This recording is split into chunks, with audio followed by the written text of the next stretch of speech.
Olá, boa tarde. Você está agora com as notícias do Gazeta News. Centenas de manifestantes do MTST fizeram um protesto hoje no centro de São Paulo. Os manifestantes se reuniram na Praça da República e depois marcharam até a sede da Prefeitura de São Paulo, no Viaduto do Chá. Os integrantes do Movimento dos Trabalhadores Sem Teto reivindicam o cumprimento de medidas para a moradia. Entre elas, a revogação do decreto que determina a criação de um parque na área da ocupação conhecida como Nova Palestina. A Prefeitura prometeu criar áreas habitacionais em parte do terreno, mas, segundo os manifestantes, as negociações não avançaram. E a greve dos agentes penitenciários já dura 10 dias e as transferências de presos foram suspensas. Hoje, policiais civis levaram cerca de 100 detentos ao Centro de Detenção Provisória do Belém, na Zona Leste, mas enfrentaram resistência dos agentes e houve confusão. Não houve confronto, mas um tumulto por volta do meio-dia aqui no Centro de Detenção Provisória do Belém, na Zona Leste de São Paulo. Policiais civis trouxeram cerca de 80 detentos do 2º Distrito Policial no centro, no Bom Retiro, onde a carceragem está lotada. O espaço tem capacidade para 30 pessoas, onde já abrigava mais de 140 homens. Ao chegarem aqui, os agentes penitenciários tentaram impedir a passagem dos carros, fizeram um bloqueio e sentaram bem em frente ao portão. A tropa de choque foi acionada, eles arrombaram o cadeado, jogaram spray de pimenta nos agentes e conseguiram entrar. Os agentes penitenciários do estado de São Paulo estão em greve há 10 dias. E após 3 dias de julgamento, termina mais uma fase do júri do massacre do Carandiru.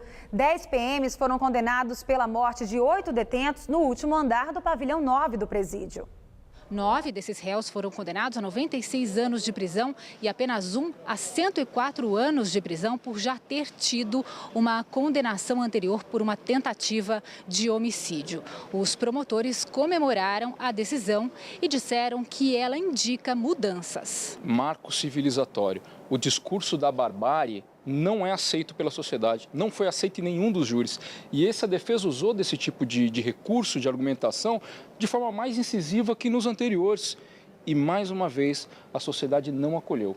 A sociedade espera um verdadeiro Estado democrático de direito, ou seja, um país onde a lei é aplicada adequadamente, corretamente, de forma igual para todos. Já o advogado de defesa dos 10 réus disse que vai pedir a anulação do júri. Segundo ele, houve cerceamento da defesa. Eu fiz tudo o que eu pude. Eu nunca fui tão cerceado como advogado num tribunal de júri como eu fui nesse. Eu nunca fui tão aviltado nas minhas prerrogativas, no meu direito de defender pessoas. Foi o primeiro julgamento da minha vida em 23 anos que eu fui cerceado na defesa. Eu gostaria que eles fossem a novo júri rapidamente, mas se Deus permitir, com outra pessoa presidindo. Nas outras fases do julgamento, 48 PMs foram condenados no caso. E o número de mortes no trânsito na capital paulista é o menor registrado desde que a contagem teve início, em 1979. O estudo da CET apontou queda de 6% em 2013.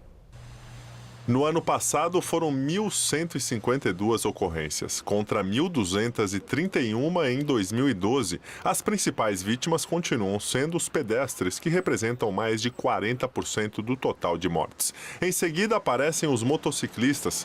A maior queda foi entre os ciclistas, foram 52 mortes em 2012 e 35 em 2013.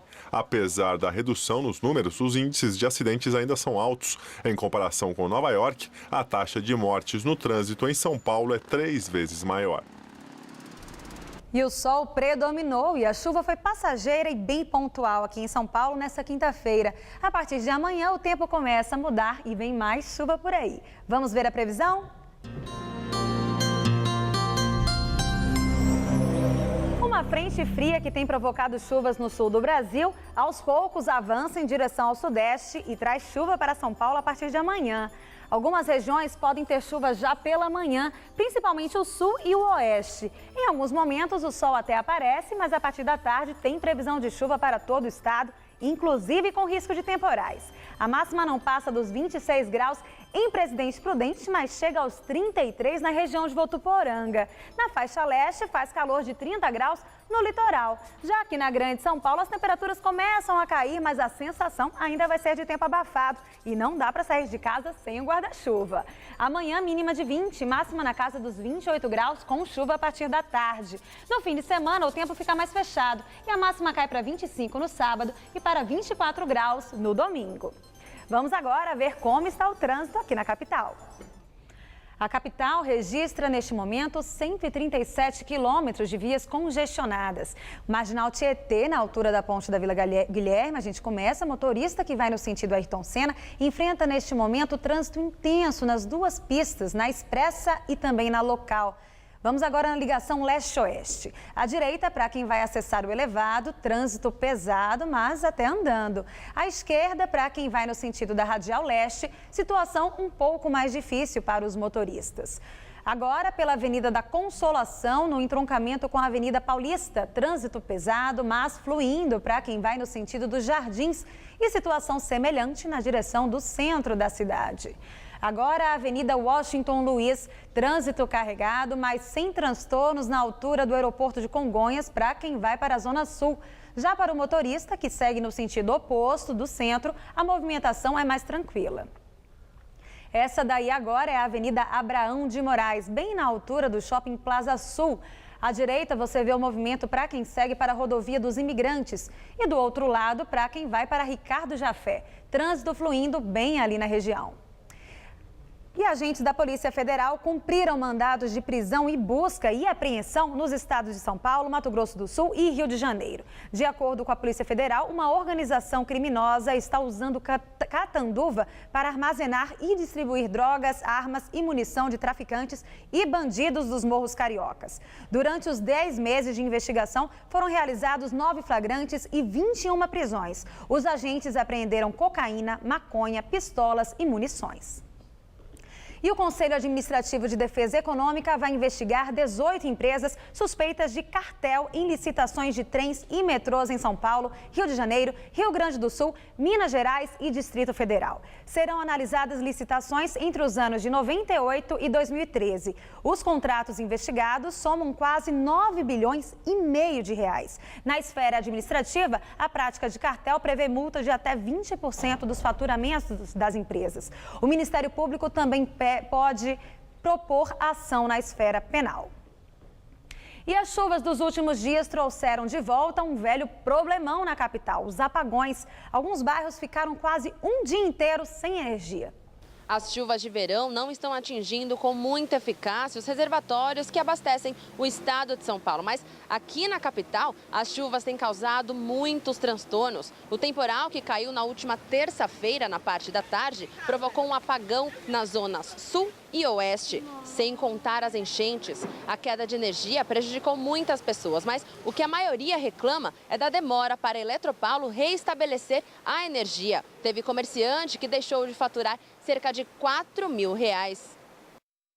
E o governador Geraldo Alckmin disse hoje que o Rio de Janeiro também será beneficiado com a eventual interligação entre o sistema Cantareira e a bacia do Rio Paraíba do Sul. O plano do governo de São Paulo de bombear água no Rio Paraíba do Sul para socorrer o reservatório Cantareira enfrenta a resistência do governo estadual do Rio de Janeiro e das cidades do Vale do Paraíba. Enquanto o Cantareira abastece diretamente 8 milhões de pessoas na região metropolitana e indiretamente 5 milhões e meio nas regiões de Campinas, Piracicaba e Jundiaí, o Paraíba é responsável pelo abastecimento de 15 milhões de pessoas no Rio de Janeiro e Vale do Paraíba.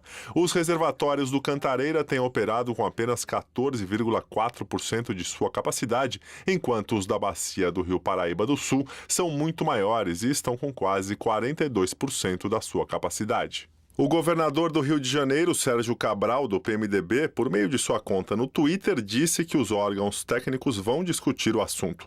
Cabral citou a boa relação com Geraldo Alckmin, mas disse que nada que prejudique o abastecimento das residências e das empresas do estado do Rio de Janeiro será autorizado. E ainda sem local definido para as aulas, o ano letivo da USP Leste deve começar na próxima segunda-feira.